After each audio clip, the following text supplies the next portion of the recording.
Assalamualaikum warahmatullahi wabarakatuh. Perkenalkan, saya Rizka Faitoladi dari kelas Akuntansi Syariah 2B. Saya di sini ingin sedikit menceritakan mengenai Perjanjian Giyanti. Perjanjian Giyanti merupakan perjanjian yang terjadi antara Pakubuwono III, Pangeran Mangkubumi, dan VOC. Perjanjian ini terjadi pada tanggal 13 Februari tahun 1755. Disebut Giyanti karena perjanjian ini ditandatangani di Desa Janti, yang dimana dalam pelafalan Belanda ialah Ianti yang dibaca sebagai Giyanti. Perjanjian ini dibuat untuk meredakan konflik berkepanjangan, konflik bersaudara yang terjadi dalam kerajaan Mataram Islam, yang dimana disebabkan oleh pengangkatan Pakubuwono II menjadi penerus Amangkurat IV. Raden Mas Said alias Pangeran Sambernyawa merasa jika dirinya lah yang lebih berhak menjadi pewaris tahta, karena beliau adalah anak dari Arya Mangkunegara yang merupakan putra sulung dari Amangkurat IV. Namun, Arya Mangkunegara sering melakukan pertentangan terhadap VOC. Akhirnya, berimbas Arya Mangkunegara diasingkan hingga meninggal dunia.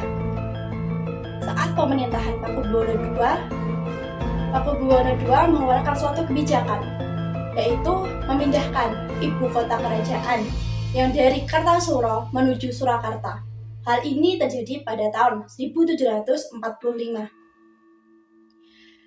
Pemindahan ini disebabkan karena adanya pemberontakan yang dipimpin oleh Mas Garendi pada tahun 1742 yang menyebabkan kerusakan di istana kerajaan. Hal tersebut menguatkan tekad Raden Mas Said untuk merebut tahta kembali. Menanggapi hal tersebut, Pakubuwono II melakukan sayembara. Barang siapa yang dapat menghentikan Raden Mas Said, maka akan diberikan tanah seluas 3.000 caca. Hal tersebut menarik perhatian Pangeran Mangkubumi. Pangeran Mangkubumi pun melawan Raden Mas Said menggunakan tombak pusaka keraton seorang diri, karena Raden Mas Said adalah orang yang sangat disegani masyarakat. Dalam pertarungan tersebut, Pangeran Mangkubumi berhasil mengalahkan Raden Mas Said dan mendapatkan hadiahnya. Namun, luas tanah yang diberikan menimbulkan kecemburuan. Salah seorang pangeran melaporkan hal tersebut kepada Gubernur Jenderal, yaitu Baron van Hoek. Gubernur Jenderal tersebut pun mengeluarkan suatu keputusan yang menyebabkan Pangeran Mangkubumi tidak jadi memiliki tanah tersebut. Hal tersebut menyebabkan perlawanan oleh Pangeran Mangkubumi yang dibantu oleh Raden Mas Said, karena mereka memiliki tujuan yang sama, yaitu merebut kembali tahta. Menyikapi hal tersebut, VOC melakukan siasat politik, yaitu siasat politik adu domba. Hal tersebut membuahkan hasil. Raden Mas Said dan Pangeran Mangkubumi mengalami kerenggangan. Dan di sisi lain, salah seorang gubernur jenderal mendekati Pangeran Mangkubumi dan melakukan perundingan tertutup. Setelah lamanya perundingan, akhirnya gubernur jenderal tersebut menyetujui keinginan Pangeran Mangkubumi untuk menjadi penguasa wilayah Tanah Jawa. Nota kesepakatan tersebut akhirnya diajukan kepada Pakubuwono III, yang dimana menggantikan Pakubuwono II yang telah wafat. Akhirnya, nota tersebut menyatakan bahwa Pangeran Mangkubumi akan mendapatkan wilayahnya. Kesepakatan tersebut mendorong terjadinya suatu perjanjian besar, yaitu Perjanjian Giyanti, yang dimana perjanjian tersebut menyebabkan terbelahnya tanah Jawa menjadi dua bagian, yaitu Kasunanan Surakarta dan Kasultanan Yogyakarta.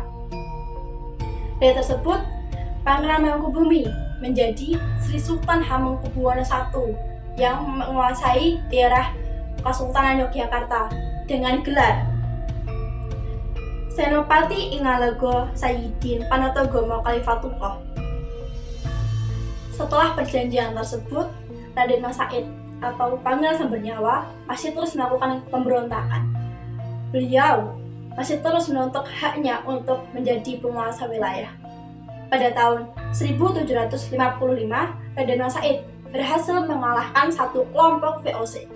Dan pada tahun berikutnya, yaitu 1756, Raden Mas Said hampir berhasil membakar keraton baru yang dibangun di Yogyakarta.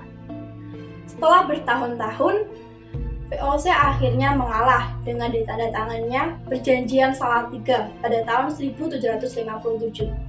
Hasil perjanjian tersebut, Raden Mas Said mendapat bagian dari Kasunanan Surakarta yang dinamai dengan Kadipaten Mangkunegara. Raden Mas Said mendapat gelar yaitu Kanjeng Gusti Pangeran Adipati Arya Mangkunegara Lelono Joyo Miseso Senopati in Alogo Satrio Logo Mataram ing Negeri Surakarta Adiningrat. Lalu pada masa Gubernur Jenderal Thomas Stamford Raffles, Kesultanan Yogyakarta juga dibelah dan dinamai dengan Paku Alaman. Dengan demikian, wilayah tanah Jawa memiliki 4 bagian, yaitu Kesultanan Yogyakarta, Paku Alaman, Kasunanan Surakarta, dan Kadipaten Mangkunegara.